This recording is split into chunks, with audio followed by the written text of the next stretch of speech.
खैबर पख्तूनख्वा में दो अलग अलग इंटेलिजेंस ऑपरेशन, 11 दहशतगर्द हलाक। डेरा इस्माइल खान में ऑपरेशन के दौरान 10 दहशतगर्द मारे गए। दूसरा ऑपरेशन शुमाली वजीरिस्तान में किया गया, 1 दहशतगर्द हलाक। ऑपरेशन के दौरान हथियार, गोलियां और धमाका खेज मवाद बरामद। ISPR के मुताबिक हलाक दहशतगर्द सिक्योरिटी फोर्सेज शहरियों के खिलाफ मुतअद्दिद दहशतगर्दी की कार्रवाइयों में मुलव्विस थे।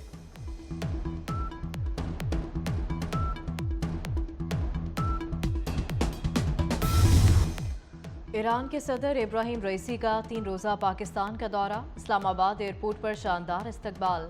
वज़ीर आज़म हाउस में ईरानी सदर को गार्ड ऑफ ऑनर पेश। ईरानी सदर ने वज़ीर आज़म हाउस में पौधा लगाया। इब्राहिम रईसी सदर मुमलिकत आसिफ जरदारी से मुलाकात करेंगे। ईरानी सदर से वज़ीर ख़ारजा इसहाक डार की मुलाकात, 2 तरफ़ा ताल्लुकात के फ़रोग़ पर बातचीत। ईरानी सदर कराची और लाहौर भी जाएंगे। मुअज़्ज़ज़ मेहमान की आमद पर कल लाहौर और कराची में आमद-तातील होगी।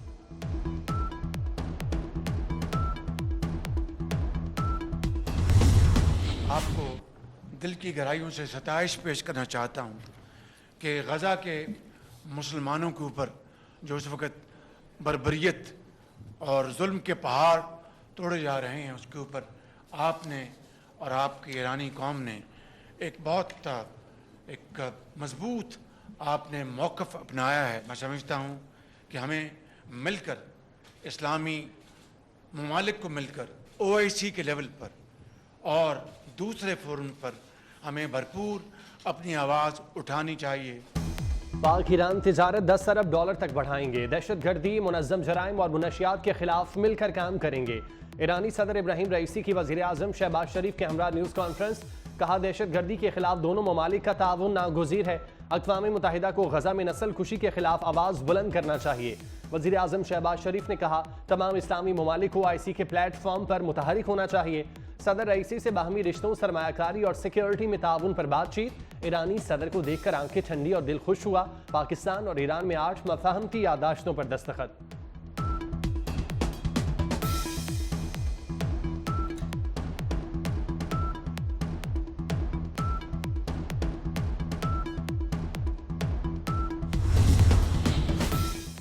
साबिक वज़ीर आज़म नवाज शरीफ का 4 रोज़ा दौरा चीन। कायद मुस्लिम लीग नून आज रात लाहौर से चीन रवाना होंगे। चीन की आला शख्सियात से यहाँ मुलाकातें करेंगे। एयर कंडीशन्ड बसों में जाएं और उसमें भी कम से कम किराया दें। खवातीन के ज़हनी तौर पर उनको इस तरीके से सिक्योर करना चाहता है कि वो मर्जी से अपने घर से जाएं, अपनी नौकरियों पे, अपने कॉलेजेस में, अपने स्कूल्स में, और बगैर किसी भी हैरेसमेंट के फियर से या हैरेसमेंट के डर से उनको वो एक सेफ एंड सिक्योर किस्म का सफरी माहौल दस्तयाब हो। कराची की पिंक बसों में खवातीन के लिए 2 माह मुफ्त सफर की सहूलत का ऐलान। वजीर ट्रांसपोर्ट शर्जील मेमन ने शहर कायद में पिंक बस के नए रूट का इफ्तिताह कर दिया। कहते हैं, तरक्की याफ्ता ममालिक में भी खवातीन के लिए ट्रांसपोर्ट की अलहदा सहूलत नहीं। खवातीन का AC बसों में सफर मोटरसाइकिल से भी सस्ता होगा। फरियाल तालपुर की बेहतरीन सफरी सहूलत देने पर शर्जील मेमन की तारीफ। कहा, कराची के लिए जबरदस्त ट्रांसपोर्ट निज़ाम लाना काबिल तारीफ है। आवाम को जदीद ट्रांसपोर्ट की सहूलत देना बिलावल भुट्टो का विजन।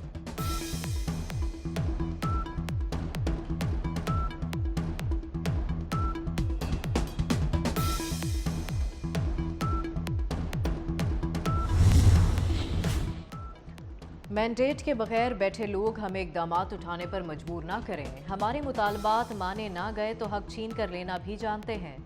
वज़ीर आला खैबर पख्तूनख्वा अली अमीन गंडापुर की धमकी। कहा, मर्दान और सवाबी की पुलिस दहशतगर्दों का मुकाबला कर रही है। खित्ते के हालात बद से बदतर होते जा रहे हैं। ज़िमनी इलेक्शन का मार्का मुस्लिम लीग नून के नाम रहा। कौमी की 2 और सूबाई असम्बली की 10 नशिस्तों पर कामयाब। शहबाज शरीफ, हमजा शहबाज और मरियम नवाज की छोड़ी हुई नशिस्तें नून लीग ने वापस ले लीं। तहरीक इंसाफ लाहौर की तमाम 5 नशिस्तें हार गई। पीपल्स पार्टी ने NA 196 शहदाद कोट की नशिस्त दोबारा हासिल कर ली। बलूचिस्तान में भी नून लीग कामयाब। खैबर पख्तूनख्वा में सुन्नी इत्तेहाद काउंसिल का पलड़ा भारी रहा। शानदार कामयाबी पर मुख्तलिफ शहरों में लीगी कारकुनों का जश्न। ढोल पर रक्स, मिठाइयाँ तकसीम की।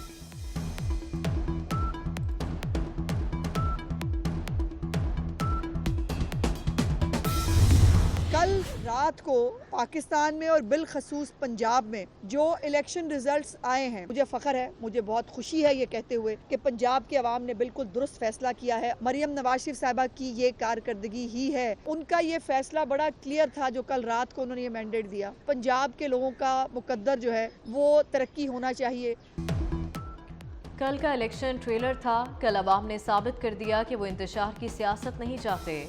وزیر اطلاعات پنجاب عظمہ بخاری کی لاہور میں میڈیا سے گفتگو، کہا پنجاب کی عوام صرف اور صرف ترقی اور خوشحالی چاہتے ہیں۔ ضمنی الیکشن میں مثبت نتائج وزیر اعلیٰ پنجاب مریم نواز کی محنت کے باعث آئے۔ ملک کے خلاف گہری سازش کی جا رہی ہے، بانی پی ٹی آئی ملک کے خلاف سازش کر رہے ہیں۔ وزیر اطلاعات سندھ شرجیل میمن کی کڑی تنقید، کہتے ہیں بانی پی ٹی آئی کسی جماعت کو نہیں ملک کو نقصان پہنچانا چاہتے ہیں۔ 2018 کے الیکشن میں دھاندلی کی گئی، بنی گالہ سے وزیر اعظم ہاؤس تک ہیلی کاپٹر پر 1 ارب روپے خرچ کیے گئے۔ بانی پی ٹی آئی نے ایمانداری کے لبادے میں تاریخی کرپشن کی۔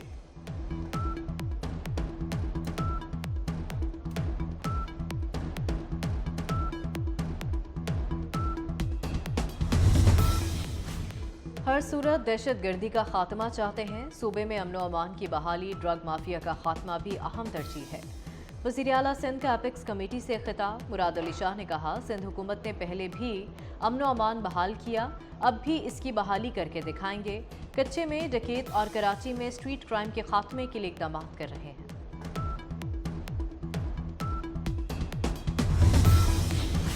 وفاقی حکومت کا فیصلہ بالآخر پنجاب حکومت نے مان لیا۔ آئی جی اسلام آباد علی ناصر رضوی نے 23 دن بعد چارج سنبھال لیا۔ آئی جی اسلام آباد کو پولیس کے چاق و چوبند دستے کی سلامی۔ آئی جی اسلام آباد کی یادگار شہداء پر حاضری، فاتح خانی کی۔ سید علی ناصر رضوی سے پہلے D I G operation Lahore تعینات تھے۔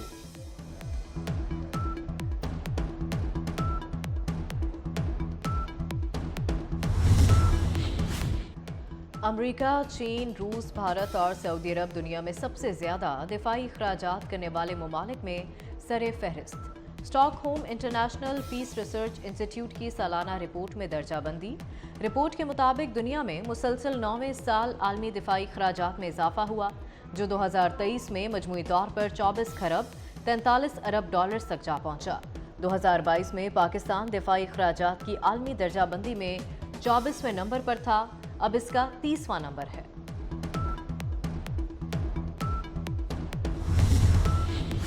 میری فیلڈ کے کنویں سے تیل اور گیس کے نئے ذخائر دریافت۔ نئی دریافت سے یومیہ 1040 بیرل خام تیل حاصل ہوگا، یومیہ 25 لاکھ مکعب فٹ گیس حاصل ہوگی۔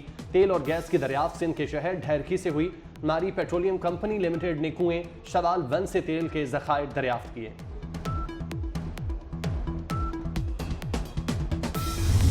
غزہ میں فلسطینیوں کی نسل کشی جاری، اسرائیلی فورسز کے نصیرت پناہ گزین کیمپ پر حملے، مزید 7 فلسطینی شہید۔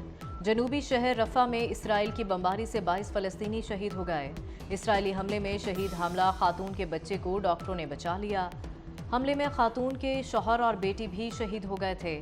خان یونس کے نصر میڈیکل کیمپ سے مزید 130 شہداء کی لاشیں نکال لی گئیں۔ اسرائیلی حملوں میں شہید فلسطینیوں کی مجموعی تعداد 34,097 ہو گئی۔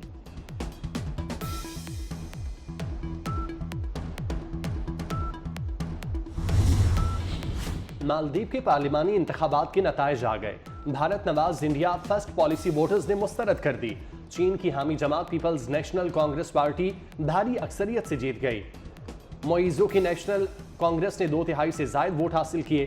گزشتہ سال صدر موئیزو نے ملک کی انڈیا فرسٹ پالیسی ختم کرنے کا عہد کیا تھا۔ حکومت نے مقامی طور پر مقیم درجنوں بھارتی فوجیوں کو ملک سے نکالنے کا حکم دیا تھا۔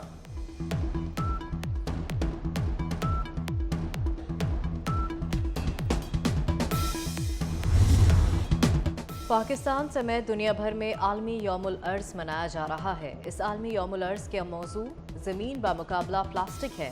پلاسٹک کے ماحول پر پڑنے والے منفی اثرات سے متعلق آگاہی فراہم کی جائے گی۔ گوجرانوالہ سمیت مختلف شہروں میں آگاہی واک۔